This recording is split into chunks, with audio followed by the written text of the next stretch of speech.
Hello and welcome to Washington Unplugged. I'm Capitol Hill correspondent Nancy Cordes, and what a day it is here on Capitol Hill with the first visit from the new Senator-elect of Massachusetts, Scott Brown, who won in that huge surprise victory a couple of days ago and got the kind of treatment here on Capitol Hill today when he arrived that's normally reserved for rock stars or the President of the United States, followed around everywhere by a huge crush of cameras as he went from meeting to meeting, first with Senator John McCain, who was an early supporter of Brown's, cutting ads for him even when it looked like Brown was a complete long shot in a state that's been dominated by Democrats for decades, and then on to meeting with Senator Kerry, now his fellow senator from Massachusetts, and then on to meet with Senator Paul Kirk, who was filling the seat after his close friend Senator Ted Kennedy passed away, and who now, of course, will be vacating as early as next week when Senator-elect Brown is sworn in. As I said, there was a huge crush of cameras everywhere he went.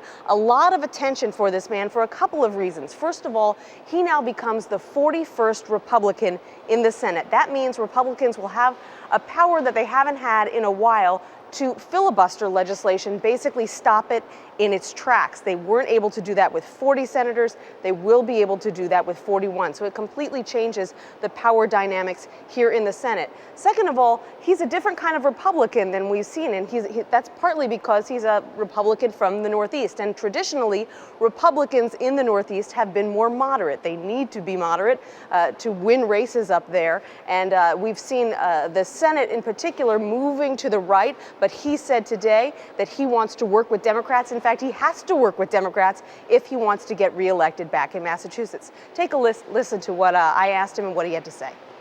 What item on your legislative agenda? Well, I think it's a little premature to talk about that. I'm just coming in to give a courtesy call, meet some of the folks from the delegation, and obviously meet the majority leader and others, and just kind of get a lay of the land, and then settle down and then focus on that. Do you think that Republicans will have to operate a little bit differently now that you're here and you have the 41st vote in Congress? Well, I think everybody's the 41st vote now, and I don't think it's just Republicans. I think there's a sense, not only in Massachusetts but around the country, that the backroom deals and the lack of transparency and the lack of just solving problems is getting old, and they want us to get to going with the people's business. Are you comfortable with that image of the party of no, or would you like to work with Democrats more on legislation? Well, obviously you don't know me very well, but I'm from Massachusetts. We have 85% of the delegation is Democrat, and I've had a history of working across party lines and plan to do the same thing here. It's no different, just obviously on a larger scale.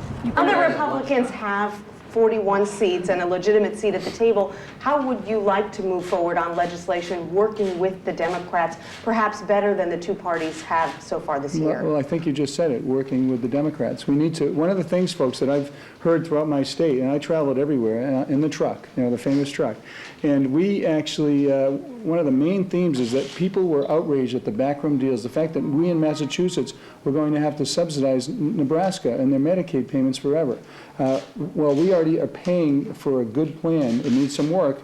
So why would we do that? And they were upset at the carve-outs, the backroom deals. Every time there's a new day, there's a new group being exempted. So that pool of people ultimately paying was going to be less and less and less. People want good government. They want transparency. They want us here. Now that I'll be here soon, they want us to solve problems. We've got Al Qaeda, trying to kill us. We've got very serious tax and spend problems. We've got some real fiscal issues and job questions, and we're not solving them. We're talking about things that are really irrelevant, and that's what I'm hopeful that, based on the messages I've heard from all of the delegations, whether they be Republican or Democrat, I think they get it, and I'm hopeful they get it, and I'm going to try to remind everybody that we can do better. On a lighter note, I asked Senator-elect Brown about that cringe-inducing comment he made the night that he won the election about his two daughters. I want to thank Ayla and Ariana for their help as well.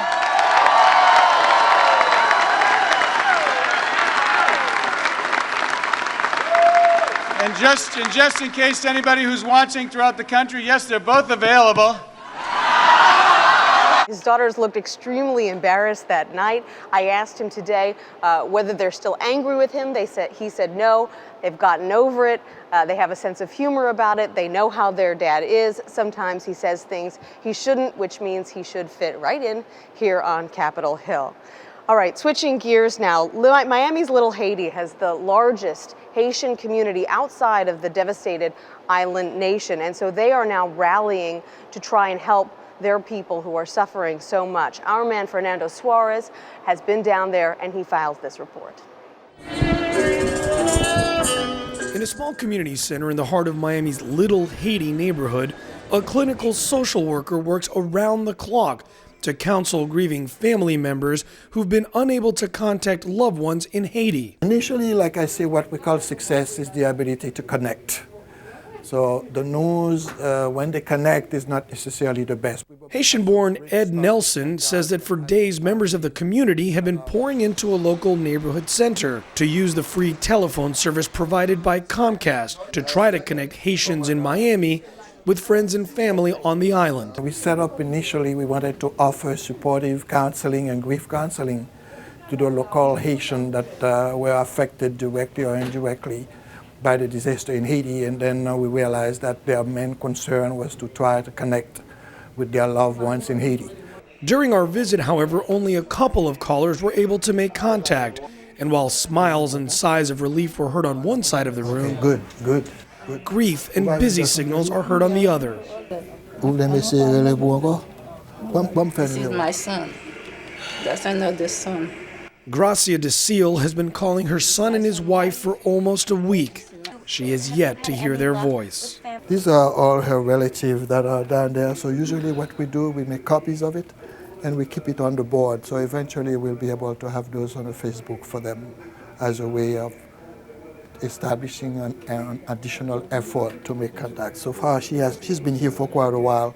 The phone rings, nobody picks it up. But despite his role in counseling others with their grief, it is clear that Nelson has also been affected by what he has seen. So you should have seen the woman that was brought here. It was a hard thing to see. She was virtually carried in, unable to sustain herself because she didn't eat or anything, but she suddenly regained her life and her strength when she heard the voice of her son. I'm sorry. Nelson has lived in the States for almost 25 years, and even though he has no family in Haiti, in his heart, he will always be Haitian. I'm a clinical social worker. It's my job to try to help people through grief, and I'm Haitian. And I know the plight of this country. We've suffered disaster after disaster, so you wonder, you can't help thinking, are we going to ever recover from these things?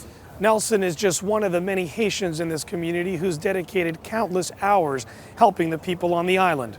But for now, his focus remains on healing the people of Miami's Little Haiti. Fernando Suarez, CBS News, Miami.